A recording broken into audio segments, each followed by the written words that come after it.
प्रेक्षकांनो नमस्कार, मी सुरेश आणि आपण पाहतात विघ्नर टाइम्स. विघ्नर टाइम्स मध्ये मनपूर्वक स्वागत. लोकसभेच्या निवडणुकीचं बिगुल वाजण्यासाठी काही दिवस अवकाश आहे. शिरूर लोकसभा मतदारसंघातील निवडणूक एक लक्षवेधी ठरते. शिरूर विभागाचे विद्यमान खासदार डॉक्टर अमोल कोल्हे यांच्या संदर्भामध्ये मतदारसंघात नाहीत, लोकांना भेटत नाही अशा प्रकारची चर्चा खूप होत होती. परंतु निवडणूक लागायच्या अगोदर म्हणजे दिवाळीपासून त्यांनी मतदारसंघामध्ये तळ ठोकलेला आहे. प्रामुख्याने राष्ट्रवादी काँग्रेसच्या फाटाफुटीनंतर ते पवारसाहेबांसोबत राहिलेले आहेत आणि शेतकऱ्यांचे प्रश्न घेऊन रस्त्यावर उतरलेले आहेत. त्यांची लोकसभेमधील झालेले टोलेजंग भाषणं, त्यामुळे मतदारसंघातील जनता आज त्यांच्यावर काही अंशी खुश आहे. जे वास्तव आहे ते आपण सांगितलं पाहिजे. मतदारसंघामध्ये ते फारसे नव्हते अशी त्यांच्यावर टीका होत होती, परंतु त्यांचं सध्याचं दिवाळीपासूनचं पुढचं काम पाहता ते मतदारसंघात नव्हते, लोक विसरून गेलीत. परंतु कामाचं पोरग आहे असं म्हणतायत. आपल्यासोबत आंबेगाव तालुका शिवसेनेचे तालुका प्रमुख अरुणजी गिरे आहेत. महायुतीचे उमेदवार कोण हे थोड्याच दिवसात घोषित होणार आहे. बहुधा शिवाजीराव आढळराव उमेदवार असू शकतात, पण ठीक आहे, शेवटी तो विषय महायुतीचा आहे. परंतु महायुतीमध्ये शिरूर लोकसभा मतदारसंघामध्ये सध्या काय चाललंय आणि ज्या पद्धतीनं खासदार अमोल कोल्हे साहेब सांगतायत, मी मतदारसंघामध्ये खूप कामं केलीत आणि जी केलीत ती जनतेसमोर आहेत. ते जे काय आरोप करतायत, हिंमत असेल तर समोर या, समोर प्रश्नोत्तर करू असंही त्यांचं म्हणणं आहे. मग अरुणजी गिरे या संदर्भात काय सांगतायत हा जाणून घेण्याचा आपला प्रयत्न आहे. गिरे साहेब नमस्कार. नमस्कार. शिरूर लोकसभा मतदारसंघाची निवडणूक पुढ्यात आहे. शिरूर विभागाचे विद्यमान खासदार यांची उमेदवारी जाहीर झालेली आहे. महायुतीची उमेदवारी अद्याप जाहीर झाली नाही. ठीक आहे, उमेदवार कोण असेल नसेल, परंतु ज्या पद्धतीनं विद्यमान खासदार अमोल कोल्हे यांनी जो प्रचाराचा टेम्पो उंचावलेला आहे, कसं पाहता? खरं पाहिलं तर साधारण गेल्या 5 वर्षामध्ये शिरूर लोकसभा मतदारसंघामध्ये अमोल कोल्हे खासदार झाले आणि सतत 3 टर्मला खासदार असणारे शिवाजी आढळराव पाटील त्या निवडणुकीला 19च्या निवडणुकीला हारले गेले. तरुण सहकारी होता, लोकांच्या कार्यकर्त्यांच्या आशा पल्लवित झाल्या होत्या.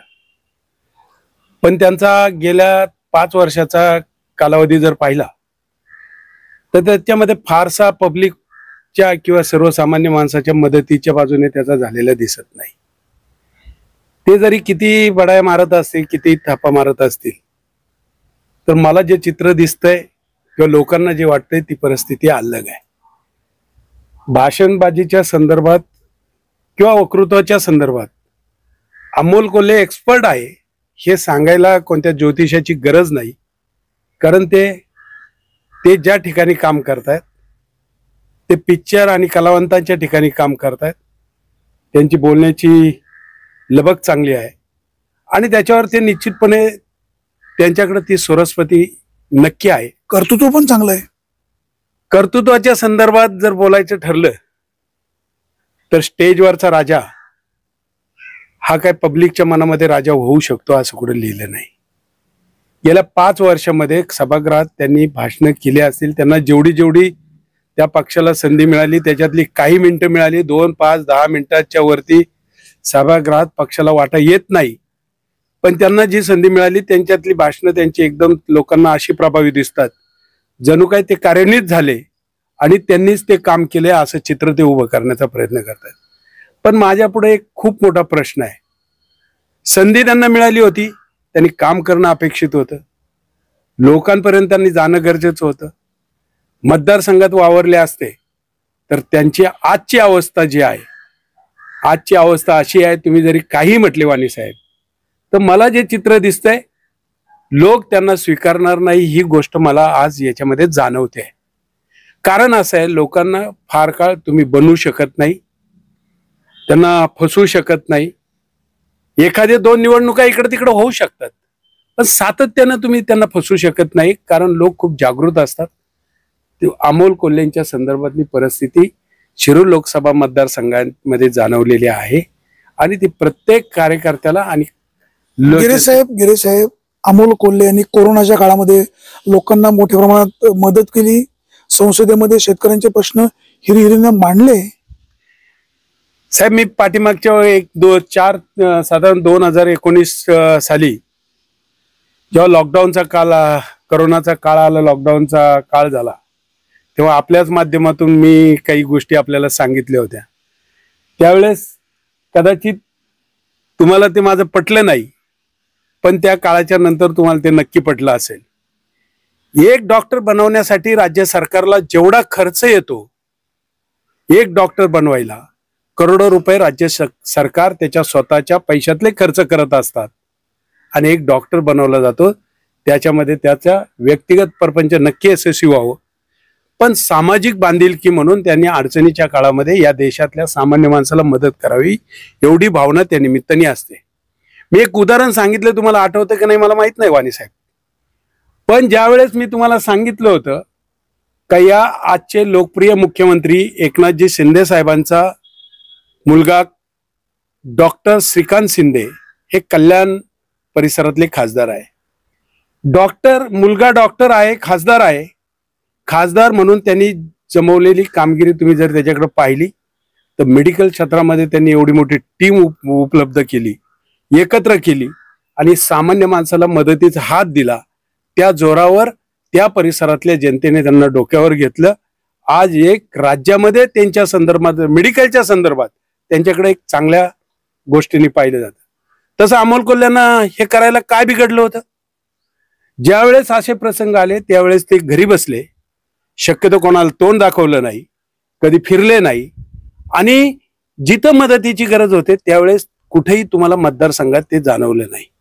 एखाद्या दिवशी जर तुम्ही आलात आणि फोटो सेशन करून गेलात आणि त्याच्यात मी मतदारसंघात लोकांना मदत करत होतो असं सांगितलं तर ते कितपत योग्य आहे?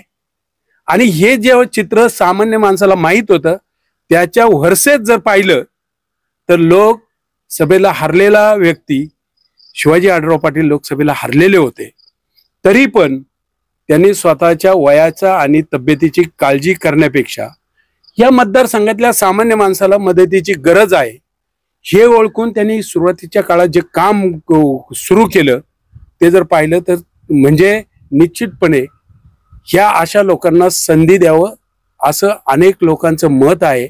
आणि त्यांनी पाहिलं, पहिल्या दिवशी पाहिलं कामगारांचा लॉकडाऊन झालंय, माणसाला बाहेर फिरता येत नाही.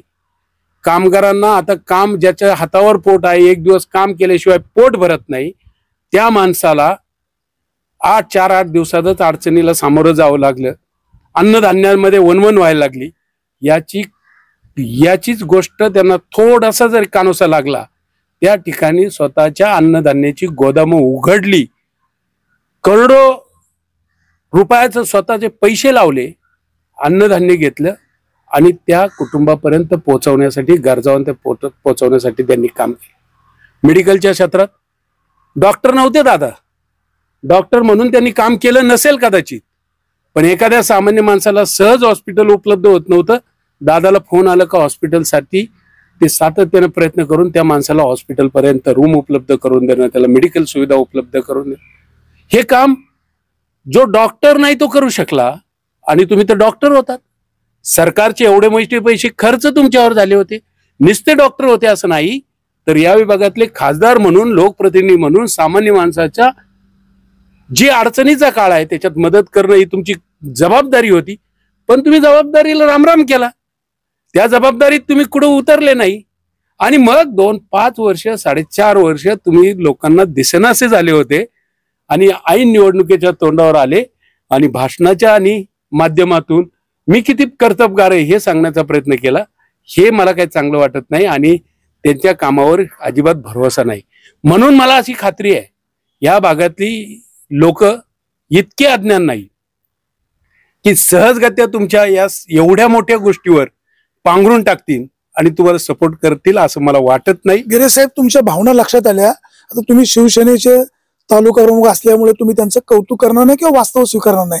त्यांनी बैलगाडा शर्यत चालू केली, पुणे नाशिक महामार्गाचा प्रश्न मार्गी लावला, पुणे नाशिक रेल्वेचा प्रश्न मार्गी लावला, चाकणसारख्या MIDC मध्ये अनेक लोकांना रोजगार मिळवून दिले. साहेब, वाणी साहेब, मी तालुका प्रमुख म्हणून आपल्याशी अजिबात बोलत नाही. तुम्हाला जेव्हा जेव्हा आठवत असेल तेव्हा मी माझी जी भूमिका मांडली त्याच्यामध्ये तुम्हाला किंचित सुद्धा मी बोललो आणि चुकीचं बोललोय असं जर तुम्ही 10-20 वर्षाच्या राजकारणात जर ऐकलं असेल तर मला नक्की सांगा. त्यांनी केलेले चांगलं कामं मान्य करा ना. बैलगाडा शर्यत चालू केली, पुणे नाशिक रेल्वेच्या प्रश्नाला त्यांनी गती मिळवून दिली, चाकण सारख्या MIDC मध्ये अनेक तरुणांना रोजगार उपलब्ध करून दिला. तुम्ही विकासाच्या कामासंदर्भात जर तुम्ही विचारलं मला, बैलगाडा शर्यतीसाठी गेल्या दीर्घकाळ शिवाजी आढराव पाटलांनी काम केलेलं जर पाहिलं तर इथला अज्ञानातला अज्ञान माणूस आणि अडाणीतला अडाणी माणूस सुद्धा तुम्हाला सांगेल का शिवाजी आढराव पाटलांचं योगदान बैलगाडा क्षेत्रात काय होतं. अहो, त्यांनी स्वतःच्या नावावर 307 सारखे गुन्हे झाले, त्यांनी त्याच्या संदर्भात कधी मागं पाहिलं नाही.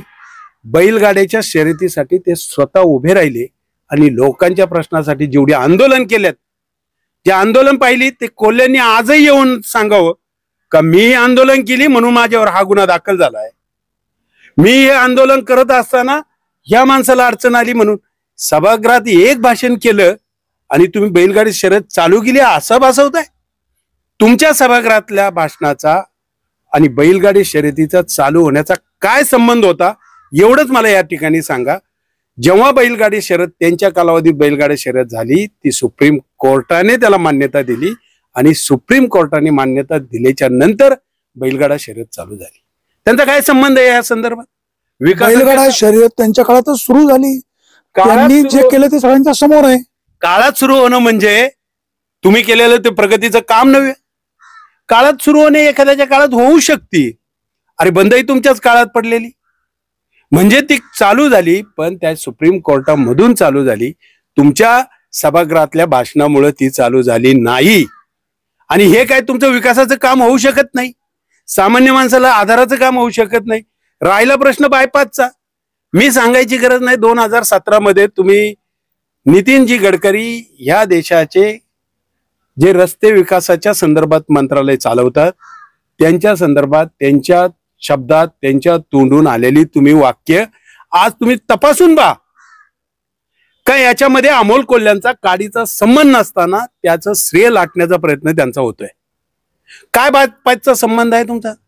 2017 साली तुम्ही खासदार तरी होते का? कुठे गेले होते? जे आदेश होऊन काम चालू होण्यामध्ये पुढे मी प्रशासनात काम केलेला माणूस आहे. आमच्यासारख्याला जर तुम्ही सहजगत्या असं सांगितले की बायपासचं काम आम्ही केलं, अमोल कोल्हे जनतेची दिशाभूल करतायत. 100% त्यांचं म्हणणं आहे हिंमत असून समोरासमोर चर्चा करा. अहो, हिंमत असेल, त्यांचं म्हणणं जर असेल हिंमत असेल तर समोरासमोर चर्चा करा. हे ते आव्हान जाणीवपूर्वक शिवाजी आढरावांना करतायत, जेणेकरून त्यांना नादाला लावायचं आणि त्यांच्याशी स्पर्धा करून बोलण्याच्या चतुराईमधून त्या कामाचं क्रेडिट घेण्याचा प्रयत्न करायचा. पण एवढं सोपं नाही, तुम्हाला त्याची गरज सुद्धा नाही. त्यांचं चॅलेंज स्वीकारत का नाही? त्यांचं चॅलेंज मी शिवाजी आढराव पाटलांनी स्वीकारायची गरज नाही. मी त्यांचं चॅलेंज स्वीकारतो. या आमच्या समोर, तुम्ही कॅमेऱ्यासमोर बोलताय, या आमच्या समोर आणि सांगा तुमची भूमिका. तुम्ही सांगा विकास कामाच्या संदर्भातली कल्पना. मी सुद्धा प्रशासनात काम केलंय. विकास कामाचं काम कधी मंजूर होतं, त्याचे आदेश कधी होतात, ते काम कसं होतं याची सगळी कल्पना, पाठपुरावा याच्या संदर्भात सांगितलं. एक पत्र लिहून एखाद्या डिपार्टमेंटला पाठवलं म्हणजे विकासाचं काम होत नाही. मला एवढंच सांगा, तुम्ही ज्या साली तुम्ही 2019ला तुम्ही या विभागाचे लोकप्रतिनिधी खासदार म्हणून निवडून आलात, 2019च्या नंतर तुम्ही एखादं काम केलेलं भरीव काम एक तरी सांगा का हे काम मी उभं केलंय, ही बिल्डिंग मी बांधलेली आहे, या परिसरातली डेव्हलपमेंट मी केलेली आहे. हे जर तुम्ही सांगितलं तर तुम्ही सांगाल ते ऐकायला माझी तयारी आहे.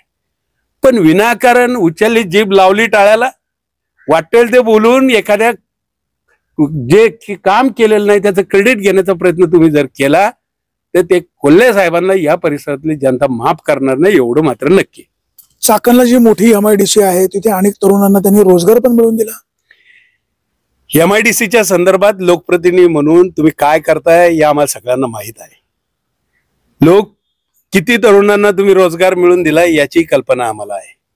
मी सुद्धा माझी वयाची 30-35 वर्ष राजकारणात आहे. तुम्ही लोकप्रतिनिधी म्हणून तुमच्या म्हणून जर काम पाहिलं तर हे काम जर आम्ही जेव्हा बोलायला सुरुवात करू त्या दिवशी लोक तुम्हाला अक्षरशः तुमच्यावर तुटून पडतील आणि या समाजामध्ये तुमच्याबद्दल असलेला आदर पुसून जाईल. MIDC मध्ये तुम्ही कशाला जाताय हे आम्हाला माहित नाही. लोकांना किती कामाला लावले हे आम्हाला माहित नाही. हे जर तुम्ही विचारलं की ह्या लोकांना काम लावलंय, हे जर सांगितलं तुम्ही एखादी यादी प्रसिद्ध करा की मी 50 लोकांना या काम लावण्यासाठी या MIDCत गेलो. पण मी एवढं नक्की सांगेल, त्यांचा कालावधी जर तुम्ही पाहिला तर ते एखाद्या कंपनीमध्ये गेलात तर टेंडर आणि टुंडरसाठी घेत जात आहे. स्वतःचं उत्पन्न वाढवण्यासाठी MIDC मध्ये नक्की गेलात. मी त्या कंपनीची लिस्ट आणि त्यांनी मिळवलेल्या कामाचे ठेके आणि ते घालत असणारे लक्षापर्यंत मी सांगू शकतो. आम्ही काय अज्ञान नाही, आम्ही काय अडाण नाही, आणि मला एकट्यालाच माहित आहे असं नाही. त्या परिसरात लागणारे अनेक कोणालाही सामान्यातल्या सामान्य माणसाला विचारलं, लोक बोलत नाही. याचा गैरफायदा घेऊन तुम्ही ह्या निवडणुका जिंकू शकत नाही. एक गोष्ट सामान्यपर्यंत पोहोचलेली आहे, तुम्ही 4.5 वर्ष अजिबात न दिसलेले खासदार म्हणून तुमचा उल्लेख होत आहे. आदिवासी भागामध्ये, आमच्या आदिवासी भागामध्ये 4.5 वर्षांनी तुम्ही आलात. दर गावामध्ये तुमच्या विरुद्ध लोकांनी निषेध नोंदवला. प्रत्येकाने व्हॉट्सअप, फेसबुक त्या गावातले जर तुम्ही पाहिले त्या दिवसाचे तर तुमच्या विरुद्ध होते.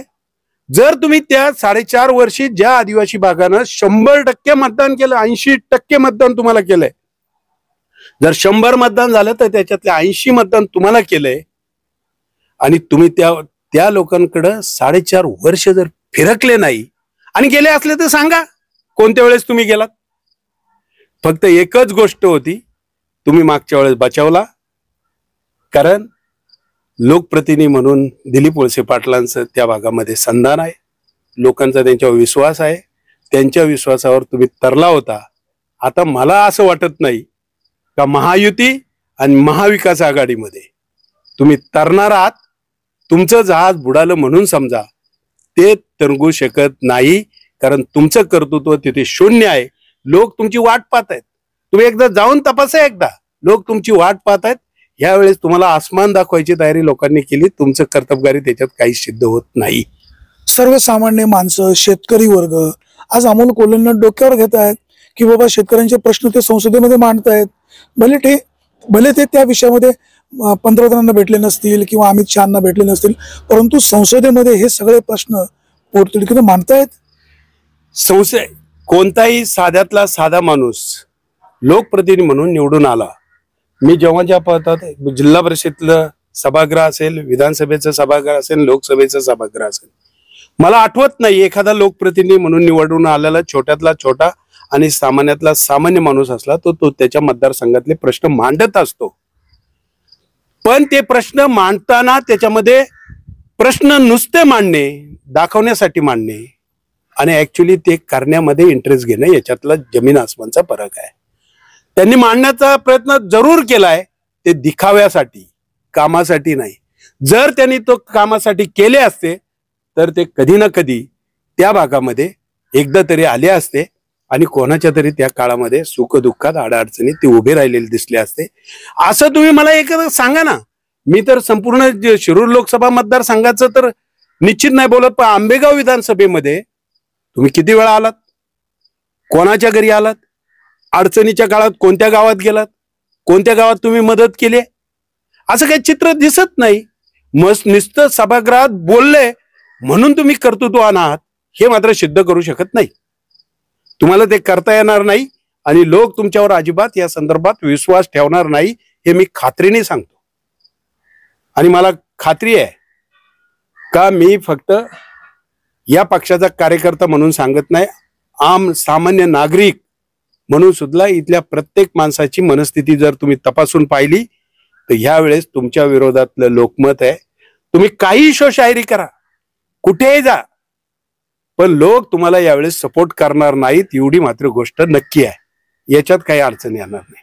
आता अमोल कोल्हे हे महाआघाडीचे उमेदवार, महायुतीचा उमेदवार त्यांच्या समोर कोण असेल? नक्की महायुतीचे जे नेते ठरवतील, शिवाजीराव पाटील असतील. या परिसरामध्ये लोकांमध्ये सातत्याने गेले 5 वर्ष त्यांनी कधी हरल्याचं शब्द सुद्धा समोर येऊन न देता सामान्य माणसासाठी काम करत राहणं एवढी सोपी गोष्ट नाही. 5 वर्ष काम करणं ही साधी सुधी गोष्ट नाही. निवडून आलेली माणसं सुद्धा मतदारसंघात फिरत नाही, पण पडलेला खासदार मात्र मतदारसंघात फिरत राहिला. आणि फिरता फिरता सामान्य माणसाच्या अडचणीवर मात, त्यांना गरज लागेल त्यावेळेला मदतीचा हात देऊन ते काम करत राहिले. म्हणून लोकांच्या मनात यावेळेस शिवाजीराव आढळराव पाटीलच आहेत. आणि त्यांनी स्पष्टपणानं जी भूमिका आहे त्यांच्या भूमिकेपेक्षाही लोकांची अग्रभागी भूमिका आहे. जी आमची मागच्या वेळेस जी काही चूक झाली असेल त्यावेळेस ही दुरुस्त करून आम्हाला आमचा हक्काचा लोकप्रतिनिधी हवाय. सांगा मला, सामान्य माणसाचा प्रश्न कुणी मार्गी लावायचा? अमोल कोल्ह्यांना फोन केला तर अमोल कोल्हे फोनवर कधी भेटत नाही. त्यांच्या पीएला फोन करावा लागतंय. पीए केला तर मीटिंगला कधी अमोल कोल्हे शासकीय मीटिंगला कधी कमी म्हणजे दिसत नाही, कधीतरी दिसत आहेत. मग ज्या दिवशी शासनाचे निर्णय होत आहेत त्या दिवशी तुम्ही नसता, तुमचा पीए मीटिंगला उपस्थित राहतो. मग तुम्हाला निवडून देण्याऐवजी तुमच्या पीएला निवडून दिलं तर लोकांना काय अडचणीच आहे? त्याच्यात लक्ष घालून लोक त्याला निवडून देतील, पण तुम्हाला यावेळेस निवडून देणार नाहीत, ही मात्र गोष्ट नक्की आहे. आणि याच्यामध्ये कुठेही अंतर पडणार नाही, ही माझी खात्री आहे. तुमच्या नेत्याचं संपर्क कार्यालय म्हणजे लांडेवाडी. खासदार कोल्हेंचं जरी जन्मगाव नारायणगाव असलं तर त्यांनी प्रत्येक मतदारसंघामध्ये स्वतंत्र कार्यालय उघडलेलं आहे. तिथं स्वतंत्र यंत्रणा ऍक्टिव्ह केलेली आहे. वाणी साहेब, तुम्ही किती टाइम या विषयावर बोलून त्यांची किती वकिली अशी करणार? वकिलीचा काय प्रश्न, जे आहे ते वास्तव आहे. अशी वकिली करून तुम्ही या परिसरातला साधा तुम्ही नारंगाव मध्ये असलेल्या कार्यालयात तुम्ही गेलात.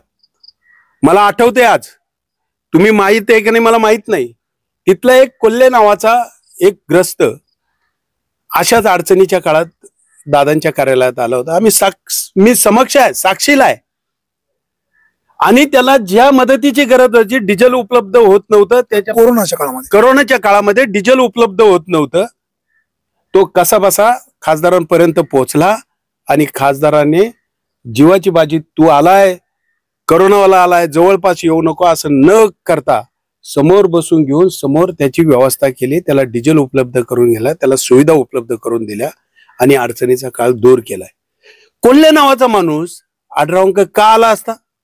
कोल्हे मळ्यातला माणूस येतोय तर त्यांचं ते कार्यालय जर खूप कामाचं असतं आणि त्यांनी प्रत्येक तालुक्यात उभी केलेली कार्यालय जर लोकांच्या हिताची चालली असती तर लोक आढळरावांकडे आले नसते. तुम्ही एकदा तपासून पहा. हे मी सांगतोय म्हणून नाही, रविवारचा दरबार तुम्ही पहा. ज्या दिवशी तुम्ही लोकांना उपलब्ध होत नाही, छोट्या मोठ्या अडचणीत लोकांना तुम्ही उपलब्ध होत नाही, ही ज्यावेळेस गोष्ट घडली तेव्हा पुन्हा एकदा ओघ आढळराव पाटलांकडे झाला. आणि आजही इथं कोणी भेटायची, कोणी नेत्याच्या मार्फत जायची गरज नाही. साधी कार्यकर्ते गावाकडचे येत आहेत, थेट दादाला फोन करतायत, दादा त्यांच्या प्रश्नांना उत्तर देत आहेत. नाही ते प्रश्नाचं उत्तर निरसन झालं तर त्यांच्या कार्यालयात भेटीला जात आहेत. कार्यालयात भेटीला गेल्यावर आमनी सामनी लपून छपून काय चालत नाही. कलेक्टरचा असो, विभागीय आयुक्ताचा असो, कमिशनरचा असो, एसपीचा असो, ज्याच्याशी तुमचं काम असेल तिथं आढळराव पाटील फोन केल्याशिवाय राहत नाही. त्या कामाची रिकव्हरी रेट तपासली जात नाही, पण पुढच्याच समाधान होईपर्यंत उत्तर काढल्याशिवाय तो माणूस थांबत नाही. हा त्यांचा कामाचं रेपुटेशन आहे. हे तुमच्या कार्यालयात कधी घडलेलं दिसत नाही. एखादी स्क्रिप्ट तयार करायची आणि त्याच्यासारखी ती माणसं बोलून घ्यायची आणि त्याच्यावर तुम्ही काम केलं म्हणजे तुम्ही काम केलं. आणि कधी कोणाला दमबाजी केली नाही. दमबाजीच्या संदर्भात दमबाजी म्हणजे जर मी आता तुमच्या पुढे बोलतोय, कदाचित संध्याकाळी मला फोन येईन, अरुणराव अहो तुमचे माझे संबंध खूप चांगले आहेत, कसं काय तुम्ही असं बोलू शकता, अहो असं नका करू. जो त्यांच्या विरुद्ध बोलेल त्याला फोन जर आलेला नसेल तर तुम्ही सांगेल ते ऐकायला मी तयार आहे. त्यांची सवय आहे ती. कामापेक्षा बाकीच्या गोष्टीला ते प्राधान्य देतात आणि म्हणून ते ह्या वेळेचे या परिसरामध्ये खासदार होऊ शकत नाही आणि लोक त्यांना सपोर्ट करू शकत नाही. एवढी गोष्ट मी तुम्हाला खात्रीने सांगतो.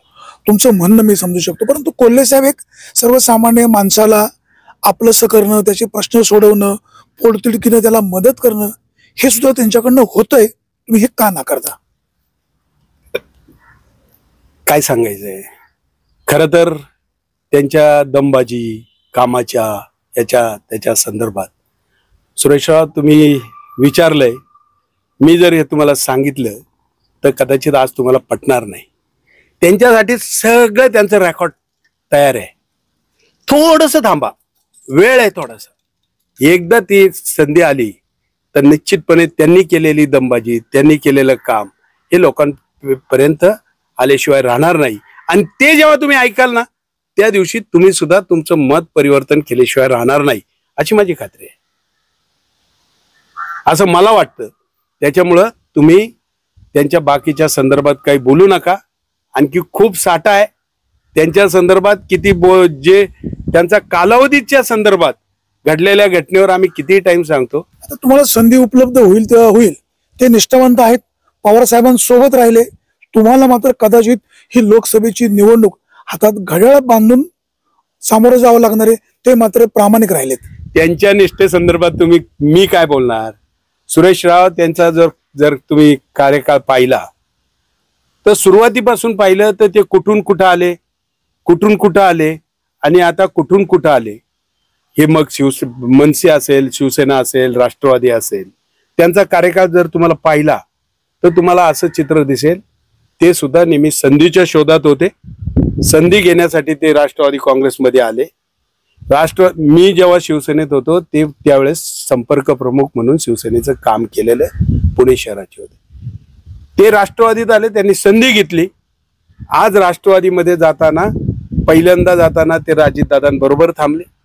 काही काळानं काही गडबडी झाल्या, काही चर्चा झाली असेल, काही भानगडी आल्या असतील. त्यांना वाटलं तिथं त्यांचं महत्व कमी राहील, मग या पवार साहेबांकडे जाऊन आपलं महत्व वाढेल असं त्यांना वाटलं असेल, म्हणून त्यांनी भूमिका बदलली. ते पवार साहेबांकडे राहिले. त्याच्या संदर्भात, निष्ठेच्या संदर्भात त्यांनी काही बोलायचं काही कारण नाही. राहिला प्रश्न आम्ही घड्याळ बांधण्याच्या संदर्भात, आम्ही जेव्हा खासदार आढळराव पाटील शिंदे साहेबांच्या सोबत जेव्हा या परिसरामध्ये डेव्हलपमेंटसाठी त्यांनी दिलेल्या निधीचं जर प्रमाण पाहिलं ते 1500 कोटीच्या आसपास आहे. 1500 कोटी रुपये तुम्हाला 1.5 वर्षामध्ये ज्या नेतृत्वानं तुम्हाला परिसराच्या डेव्हलपमेंटसाठी पैसे उपलब्ध करून दिले त्याचा पाठपुरावा आढळराव पाटलांनी केला. सामान्य माणसाला त्याचा परिणाम दिसतोय. गावागावात काम चाललेली दिसते. लोकांना खात्री आहे ती दादांनी काम केलेली आहे. आणि जर युतीमध्ये उद्या आढळराव पाटलांच्या संदर्भात राज्याचे मुख्यमंत्री असतील, उपमुख्यमंत्री असतील, दुसरे उपमुख्यमंत्री असतील, मग फडणवीस साहेब असतील, अजित पवार साहेब असतील किंवा शिंदे साहेब असतील, त्यांनी कोणताही निर्णय घेतला तर ह्या परिसरातल्या जनतेला मुळात आता यावेळेस बदल हवाय. त्याच्यासाठी सामान्यातला सामान्य कार्यकर्ता, सामान्यातला सामान्य मतदार एवढंच सांगतोय, दादा तुम्ही वाटेल तिथून लढा, पण आम्हाला यावेळेस तुम्ही खासदार हवेत, कारण आम्हाला एक हक्काचा माणूस हवाय. सामान्य माणसांनी इथं कोणाकडे जायचं. मंत्री म्हणून दिलीप वळसे पाटलांचं काम त्यांच्या जागेवर कदाचित चांगलं असेल, पण सहजगत्या उपलब्ध होणारा माणूस इथं उपलब्ध होत नसतो. तो खासदारांच्या माध्यमातून सामान्य माणसाला मिळतो. आणि त्याचं जर सहज काम सुटत असेल तर दुसरा विचार करून साधणार काय. आणि हेच अमोल कोल्ह्यांना जर त्यांना सापडवायचा प्रयत्न केला तर त्यांना सापडवणं खूप कठीण जाते. त्यांच्यावर कामाचं लोड आहे, त्यांचं व्यक्तिगत काम आहे, त्यांना त्यांच्या जे ते बिझनेस आहे त्यांचा, त्या बिझनेसच्या संदर्भात ते प्रतिनिधी पाठवून होत नाही. त्यांना तिथं स्वतः उपस्थित राहावं लागतं आणि तो काळ ते लोकांसाठी देऊ शकत नाही. हे 100% या परिसरातल्या जनतेच्या लक्षात आलेलं आहे. त्याच्यामुळं जी सामान्य जनता यावेळेस त्यांना स्वीकारणार नाही. तुम्ही वाटेल ते सांगा, पण ह्यावेळेस मात्र ही सामान्य जनता त्यांना स्वीकारणार नाही. एवढं मी तुम्हाला खात्रीने सांगतो. याच्यामध्ये कुठे अंतर पडू शकत नाही. कोल्हे साहेब पवार साहेबांशी प्रामाणिक आहेत. राष्ट्रवादी काँग्रेसच्या फाटाफुटीनंतर ते सुरुवातीला अजितदादांच्या शपथविधीला गेले. नंतर त्यांना कळालं की बाबा ही कुठेतरी इथं गडबड दिसते. ते पवार साहेबांच्या सोबत आजही प्रामाणिक राहिले. काय सुरेशराव, तुम्ही निष्ठेची चर्चा अमोल कोल्ह्यांसंदर्भात करताय. कशाची निष्ठा? तुम्ही त्यांचा तपशीलवार गेला तर तुम्हाला त्याच्या संदर्भात कळेल. अहो, गेल्या काही दिवसांमध्ये ते स्वतः भाजपमध्ये जाण्यासाठी त्यांनी अकांत तांडव केलं. तोपर्यंत पोहोचण्यासाठी प्रयत्न केला. स्वतः अमित शहांना जाऊन भेटले, नड्डाजींना जाऊन भेटले. त्यांनी केलेले प्रयत्न कमी प्रमाणात नाही. तुम्ही जरा वेळ थांबा, तुम्ही बघा. काही काळाने तुम्हाला हे सगळं चित्र एकदम उघड होईल. हेच काय घेऊन बसले. तुम्ही एकदा भीमाशंकरला माझ्या तालुक्यातले 2 कार्यकर्ते होते, त्यांच्यासोबत तुम्ही काय बोललात हे जर मी इथं सांगितलं तर तुमची पळती भुई थोडी होईल अशी परिस्थिती त्यांची निवड. त्यांनी त्यावेळेस सांगितलं पवार साहेब वगैरे काय नाही, मला भाजपमध्ये गेलं मंत्री केलं तर माझ्यासाठी ते महत्वाचं ठरेल. ह्या भाषेवर काम करणारा माणूस निष्ठेशी आणि त्यांच्या निष्ठेवर शंका घेत आहे म्हणजे काय? त्यांच्या निष्ठे संदर्भात तुम्ही जर म्हणाले तर तुम्हाला ही सगळी परिस्थिती सांगितली तर निष्ठे संदर्भात शंका असायचं कारण वस्तुस्थिती आहे. तालुक्यातल्या कोणत्याही माणसाला विचारा, परिसरातल्या विचार, शिरूर लोकसभा भविष्यकाळात पुरावा द्यायची तयारी आहे 100%. पुरावे काय तुम्ही म्हणाल ते दाखवायची तयारी आहे, असं मागं पुढं नाही, त्यांना समक्ष सुद्धा दाखवायची तयारी आहे. त्यांचे टाकलेले तुम्ही घोडा मैदान जवळ आले, तुम्ही थोडं थांबा, वेळ येईल, आता जशा लागतील पुढच्या काळात तुम्हाला दाखवून देऊ त्यांच्याकडे काय आहे काय नाही, ते किती निष्ठावान आहे काय. निष्ठेच्या गप्पा मारायच्या, हे नुसतं बोलून चालत नाही, ते एकदा करून दाखवायचं असं त्याच्यातलं कोणतंही कृत्य त्यांच्या माध्यमातून मला दिसत नाही. त्याच्यामुळे 100% निष्ठा वगैरे काही नाही, मतलबासाठी काम करणारा खासदार म्हणूनच त्यांची गणना आहे आणि लोकांना उपलब्ध न होणारा गायब खासदार म्हणून सुद्धा त्यांची या परिसरात जी जाणीव आहे ती लोकांना सामान्य माणसाला कळलेली आहे. तुम्ही कशाचे चॅलेंज करताय विकासाच्या कामाला, तर तुमचा काही जिथं काडीचा संबंधही पोहोचला नाही त्या कामावर तुम्ही बोलू नये. हिंमत असेल तर भीमाशंकराला साक्ष ठेवून तुम्ही भीमाशंकराच्या मंदिरात एकदा जाऊन सांगा का हे काम मी उभं केलंय आणि याचं काम शिवाजी आढळरावांनी क्रेडिट घेतलंय. पण न केलेल्या कामाचं क्रेडिट मागणं जर तुम्ही हे करत असाल तर तुम्ही स्वतःची स्वतः किती फसवणूक करताय, लोकांना फसवण्याच्या प्रयत्नामध्ये स्वतःलाही फसवतायत, ही गोष्ट तुम्ही विसरू नका. मला एक नक्की याच्यामध्ये सुरेशराव सांगायचं, अमोल कोल्हे त्यांनी काही काम न केलं. पहिला मुद्दा, तुमचा खासदार फंड किती वर्ष, तुम्ही 5 वर्षात तुम्हाला किती वेळा खासदार फंड मिळाले याची एकदा जरा तपासणी करा. मुळात 2 वर्ष लॉकडाऊनच्या काळामध्ये तुमचा खासदार फंड तुमच्या वाट्याला आला नाही. तुम्हाला जेव्हा त्याचा फायदा मिळवायचा होता तेव्हा तुम्ही कामात गडबडीत होतात, तुम्ही कामातून वेळ काढला नाही, तुम्ही लोकांच्या कामाचा पाठपुरावा केला नाही, गावागावात भागात कधी बैठका घेतल्या नाही, कोणाच्या आनंदाच्या सुखदुःखाच्या कार्यक्रमात तुम्ही उपस्थित राहिले नाही. आणि मग आज जेव्हा प्रश्न निर्माण होतो, मागच्या वेळेस 5 वर्षापूर्वी राष्ट्रवादीच्या तरुण कार्यकर्त्यांनी तुम्हाला मदत याच्यासाठी केली होती का त्यांना वाटत होतं भविष्यातला तरुण खासदार आहे, आमचा परिचय होईल, आमच्या व्यक्तिगत कामाला सामाजिक कामाला उपयोगी येते. पण त्याचा भ्रमनिर्वाह झालाय. 5 वर्ष तुम्ही त्याला दिसनासे झाले, भेटले नाही. परिणामी तेच आज 100% मी तुम्हाला सांगतो, तेच आज तुम्हाला या शिरूर मतदारसंघाचं नेतृत्व करू नये म्हणून प्रयत्नात आहेत. आणि तुम्ही नेतृत्व केलं तर तुम्हाला आसमान दाखवल्याशिवाय सोडणार नाही. करायचा प्रयत्न केला तर तुम्हाला आसमान दाखवणार आहे, ही गोष्ट तुम्ही विसरून चालणार नाही. आपण पाहतोय लोकसभेच्या निवडणुकीच्या पूर्वसंध्येला कशा प्रकारे फैरी झाडले जातात. महायुतीचा उमेदवार अद्याप जरी ठरला नसला तरी अरुणराव यांच्या बोलण्यानं एक स्पष्ट होतंय की शिवाजीराव आढळराव हेच उमेदवार अमोल कोल्हे यांच्या विरोधामध्ये असू शकतात. अमोल कोल्हे यांनी सध्या जरी प्रचारामध्ये आघाडी घेतली असली तरी अनेक यांनी जे मुद्दे बाहेर काढलेले आहेत, हे मुद्द्यांमध्ये काही तथ्य असेल तर भविष्य काळामध्ये हा सामना चांगल्या प्रकारे रंगू शकतो. आरोपांच्या फैरी भविष्य काळामध्ये झडलेल्या आपल्याला पाहायला मिळतील. मतदारांनो, याचं काम चांगलं आहे, जो सर्वसामान्यांचे प्रश्न सोडवतो त्याच्या पाठीशी उभं राहणं तुमचं काम आहे. आणि कोणाच्याही दादागिरीला, दहशतीला, कोणाच्याही आर्थिक प्रलोभनाला बळी न पडता तुम्ही मतदान कराल अशीच अपेक्षा. अरुणराव, तुम्ही विघ्नर टाइम्सशी मन मोकळे बोललात, आपल्याला मनापासून धन्यवाद. धन्यवाद. प्रेक्षक आपण कुठेही जाऊ नका, पाहत राहा फक्त विघ्नर टाइम्स, शोध बातमीचा, ध्यास सत्याचा. धन्यवाद.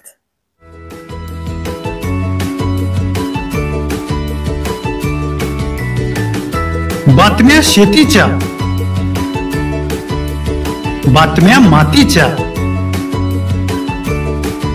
बातम्या अन्यायाच्या, गुन्हेगारीच्या,